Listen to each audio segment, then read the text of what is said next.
2월 5일 주일 씨 뿌리는 비유란 제목으로 마태복음 13장 8에서 23절의 말씀입니다. 기도드리겠습니다. 사랑의 하나님 감사합니다. 오늘도 말씀을 묵상할 수 있는 시간을 허락하심에 감사합니다. 이 시간을 통하여서 하나님의 말씀을 듣길 원하고 들려지길 원합니다. 복음이 들려지길 원합니다. 말씀대로 믿고 살고 누리는 인생이 되게 하시며 이 시간에도 함께하여 주시옵소서. 감사드렸고 예수님의 거룩하신 이름으로 기도드립니다. 아멘. 본문의 말씀입니다. 그런즉 씨 뿌리는 비유를 들으라. 아무나 천국 말씀을 듣고 깨닫지 못할 때에는 악한 자가 와서 그 마음에 뿌려진 것을 빼앗나니 이는 곧 길가에 뿌려진 자요 돌밭에 뿌려졌다는 것은 말씀을 듣고 즉시 기쁨으로 맞되 그 속에 뿌리가 없어 잠시 견디다가 말씀으로 말미암아 환난이나 박해가 일어날 때에는 곧 넘어지는 자요 가시떨기에 뿌려졌다는 것은 말씀을 들으나 세상의 염려와 재물의 유혹에 말씀이 막혀 결실하지 못하는 자요 좋은 땅에 뿌려졌다는 것은 말씀을 듣고 깨닫는 자니 결실하여 어떤 것은 100배 어떤 것은 60배 어떤 것은 30배가 되느니라 하시니라. 아멘.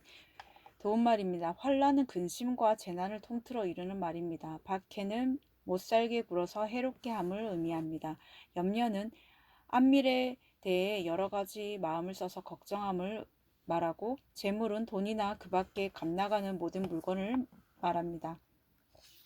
본문 요약입니다. 예수님이 씨 뿌리는 비유를 들으라고 말씀하십니다. 듣고 깨닫지 못하는 마음밭에는 악한 자가 씨를 빼앗는 길가, 환난이나 박해를 견디지 못하는 돌밭, 염려와 유혹에 막혀 결실하지 못하는 가시떨기밭이 되고 이들과 달리 말씀을 듣고 깨달아 결실하는 좋은 땅이 있습니다. 오늘의 중보기도는 목회자들이 말씀을 가르치는 것으로 그치지 않고 말씀대로 믿고 살고 누리게 하옵소서. 아멘. 본문의 설입니다. 첫 번째 비유를 들으라 18절의 내용입니다. 예수님이 일상생활에서 씨 뿌리는 것에 빗대어 천국을 설명하십니다. 그런데 이 비유로 서기관과 바리새인들의 마음은 오히려 더욱 굳게 닫힙니다. 그러나 이것은 들을 귀 있는 제자들에게 확실하게 천국을 알리는 통로 역할을 합니다. 이처럼 듣지 못하는 자에게는 천국이 비밀로 덮이지만 듣고 깨닫는 자에게는 천국이 더욱 활짝 열리게 됩니다. 예수님은 일상생활에서 일어나는 사소한 일들을 통해 천국이 이루어지는 것을 보라고 말씀하십니다. 마음과 귀를 열어 말씀을 듣고 순종하는 자는 열매를 맺게 됩니다. 적용 질문입니다. 요즘 내가 가장 많이 듣고 있는 소리는 무엇입니까? 말씀으로 천국의 비밀을 깨닫고 있습니까? 두 번째, 깨닫지 못하는 마음밭 19에서 22절의 내용입니다.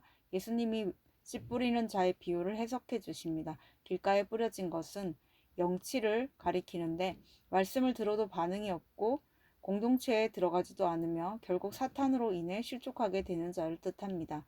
돌밭에 뿌려진 것은 뿌리를 내리지 못하니 말씀을 들을 때는 잠시 기뻐하지만 환난이나 박해가 오면 견디지 못하고 넘어지는 자를 의미합니다. 가시떨기에 뿌려진 사람은 얼핏 영적으로 보이지만 세상 유혹에 막혀 열매를 맺지 못하는 사람입니다. 적용 질문입니다. 나는 어떤 땅의 가치관을 가졌습니까? 날마다 조금씩 떨어지는 이슬비 같은 큐티로 바위처럼 굳어진 나의 세상 가치관을 깨뜨리고 있습니까? 세 번째, 깨닫고 결실하는 마음밭 23절의 내용입니다. 좋은 땅이란 말씀을 듣고 깨닫는 자를 뜻합니다. 좋은 땅은 가장 낮은 곳에 거하는 땅으로 위에서 내려오는 온갖 더러운 오물까지 품습니다. 낮은 땅에 거할 때 가장 필요한 것이 햇빛인데 그 빛은 바로 말씀의 빛입니다. 이런 빛을 받아 좋은 밭을 가진 사람은 100배, 60배, 30배의 열매를 맺게 되는데 내 힘이 아닌 하나님이 열매를 맺게 해주십니다. 그러나 복음의 씨가 뿌려지고 자라는 데에는 계속되는 방해가 있습니다. 이런 방해 세력을 분별하고 인내하여 좋은 땅이 될 때 열매를 맺게 됩니다. 적용 질문입니다. 나를 말씀이 깨달아지는 좋은 땅으로 만들어주는 나를 힘들게 하는 가족이 있습니까? 오늘 기도하기는 말씀과 삶은 분리될 수 없기에 삶의 적용으로 들려주시는 말씀을 잘 듣기 원합니다. 저의 마음을 열어주시고 낮아지게 하셔서 지금껏 들은 말씀이 100배, 60배, 30배의 열매를 맺어지게 하옵소서. 그리고 제가 좋은 땅이 되게 하려고 붙여주신 나를 위해 수고하는 가족에게 감사하게 하옵소서. 아멘. 묵상 간증입니다. 가시떨기 같은 엄마란 제목으로 이윤희님의 말씀 적용글입니다. 남편의 이직으로 고3인 아들은 갑작스럽게 전학을 하게 되었습니다. 이후 아들은 친구들이 없고 외로워지자 공부를 하기 시작했습니다.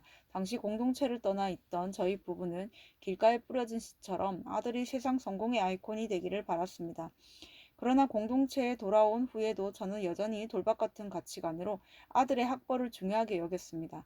아들은 입시에서 나름의 성과를 올렸으나 재수를 하겠다고 했고 저희 부부도 못 이기는 척 다시 입시 준비를 지원해 주었습니다. 그러나 처음에 의욕적이던 아들은 입시를 한 달 앞둔 무렵 여자친구를 사귀더니 결국 자신이 원하는 학교에 진학하지 못했습니다.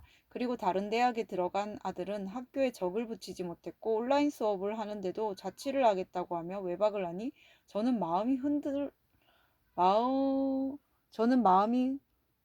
흔들렸습니다.